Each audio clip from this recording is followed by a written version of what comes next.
যুক্তরাজ্যে যারা ইউনিভার্সাল ক্রেডিটে রয়েছেন তারা যদি এই সামারে হলিডের পরিকল্পনা করেন তবে সেক্ষেত্রে ইউনিভার্সাল ক্রেডিটকে সে তথ্য জানাতে হবে। ডিডব্লিউপি এমন তথ্য দিয়েছে, যারা 4 সপ্তাহ বা তার চেয়েও বেশি ইউকের বাহিরে থাকবেন সে তথ্য না জানালে ইউনিভার্সাল ক্রেডিটে সেটির প্রভাব পড়বে।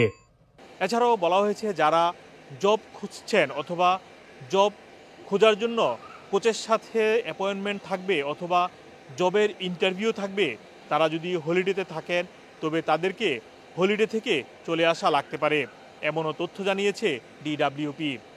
অন্যদিকে ডিডব্লিউপি আরও বলছে যারা নতুন করে ইউনিভার্সাল ক্রেডিটের জন্য আবেদন করবেন সেই সময় তারা যুক্তরাজ্যে অবস্থান করতে হবে। এমনকি যে কোনো ধরনের পরিবর্তন সেটি যদি ইউনিভার্সাল ক্রেডিটকে জানানো না হয় সেই ক্ষেত্রে তাদেরকে যদি বেশি পরিমাণ অর্থ প্রদান করে থাকে সেটি আবার ফেরত দেওয়া লাগতে পারে।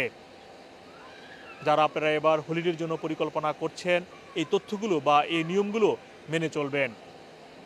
আপনারা জানেন যুক্তরাজ্যে প্রায় 6 মিলিয়নের উপরে রয়েছেন যারা ইউনিভার্সাল ক্রেডিটে রয়েছেন, তাই প্রত্যেককেই হলিডে পরিকল্পনার আগে এই ধরনের নিয়মকানুন মেনে চলার পরামর্শ দেওয়া হয়েছে।